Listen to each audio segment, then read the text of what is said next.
Bonjour à toi. Dans cette petite vidéo, laisse-moi te montrer la voix de Toko Zero. Ouais, Toko, ça c'est à cause de l'accent là, celui-là. Là.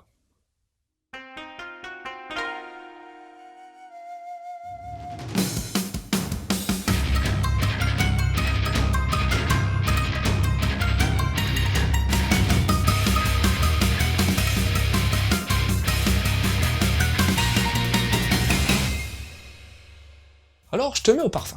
Il va y avoir deux persos importants dans l'histoire. Je commence par qui? Honneur aux dames. T'as déjà Ibuki Ryoko, une petite fliquette sans prétention qui a pour ainsi dire un don. Elle peut voir les fantômes. Et depuis quelque temps, il y en a de plus en plus dans les rues de Machida, une préfecture de Tokyo. Quoi? Ah ouais, tu perds pas le nord toi. Le deuxième perso, c'est Shingyoji Hayato. Alors lui, c'est encore plus particulier. Ce genre a un rocker rebelle, qui ressemble beaucoup à Spike Spiegel, soit dit en passant, qui a une épée dans sa guitare. Ouais. Attends, c'est pas tout. Quand il est blessé, genre on lui arrache les boyaux, quelques heures de repos et hop, on n'en parle plus. Non. Mais le truc le plus étrange, c'est qu'en plus de voir également les fantômes, bon ça c'est tout, il a l'air d'avoir dans ses tatouages une sorte d'entité qui peut faire pas mal de dégâts. Alors, qu'est-ce qui leur arrive à ces messieurs-dames? En fait, Shingyoji, il lui est arrivé un truc chelou il y a 40 ans. Une sorte d'artefact a été découvert pendant des fouilles et son pouvoir s'est disséminé un peu partout. Tu t'en doutes, Shingyoji a récupéré pas mal de pouvoirs, mais c'est pas le seul. Il y a d'autres gars qui en ont également reçu. Et ces types-là, ils cherchent à récupérer les pouvoirs de notre héros. Alors Ibuki va tenter de lui filer un coup de main, mais elle va vite se rendre compte qu'elle s'est mise dans un merdier pas possible, où le sang va couler et les têtes vont gicler.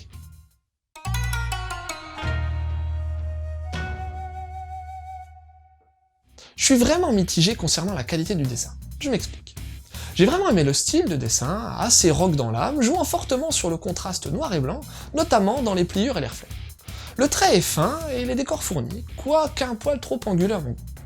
Mention spéciale aux monstres vraiment bien foutus, ainsi qu'à l'aspect gore qui ajoute de la densité sans forcément faire too much.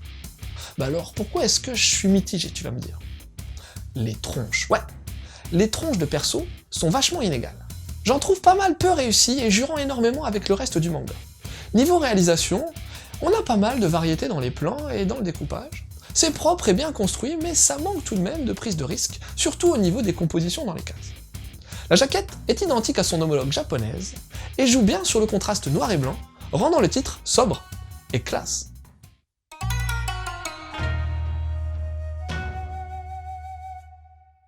Bon, comme c'est de plus en plus le cas pour certains auteurs ayant eu un grand succès, tu vas avoir droit à une collaboration entre un scénariste et un dessinateur. L'histoire, c'est Fujisawa Toru qui l'a créée. On lui doit bien évidemment GTO, et pratiquement tout ce qui est en lien avec GTO, mais aussi d'autres types comme Rosy Zero, Rosy Prose, Momo Hider, Kamen Teacher, mais également un certain Toko, dont Toko Zero est certainement la suite spirituelle. Pour le dessin, c'est Asada Yukai, le créateur du manga Woodstock sur le rock. Alors, ça donne quoi ce Toko Zero? Ce manga est assez divertissant. Le rythme est assez soutenu sans aller trop vite comme c'est parfois le cas. Les personnages sont bien définis et t'as juste ce qu'il faut de mystère pour développer l'histoire comme il se doit. Le duo formé par Shingyoji et Ibuki fonctionne bien, avec leur mentalité opposée mais complémentaire. Le groupe d'ennemis n'est pas assez développé pour le moment mais a du potentiel, avec leurs pouvoirs singuliers comme manipuler des marionnettes ou avoir une tête de cerbère dans le bras. J'ai aimé le petit côté ésotérique qu'on trouve dans le titre, qui s'est parfaitement fondu avec l'ambiance contemporaine du Tokyo actuel, et même si pour l'instant le lien avec le manga Touhouko n'est pas franchement marqué, ce sera certainement chose faite lors des 3 volumes qui suivront, étant donné qu'on sait déjà que Toko Zero est en 4 tomes finis. Bref, un titre d'action qui révolutionnera pas le genre, mais qui remplit bien son job, et qui te fera passer un bon petit moment. En lien avec Toko Zero? Il y a déjà Toko. 100% créé par Fujisawa Toru, ce manga en 3 volumes va te raconter l'histoire d'une section de police, Touhouko, qui s'occupe d'éliminer des fantômes. Après, t'as un classique du genre, Sazanais. Avec ce manga, tu vas également avoir une histoire ésotérique se déroulant en pleine ville avec, là aussi, un duo homme-femme ressemblant pas mal à celui de Toko Zero. Et puis, un titre sorti il y a peu, Imu, Great Priest Imhotep, où là encore, un mec et une nana vont devoir lutter contre des monstres débarquant en ville, et ce, sur fond d'égyptologie.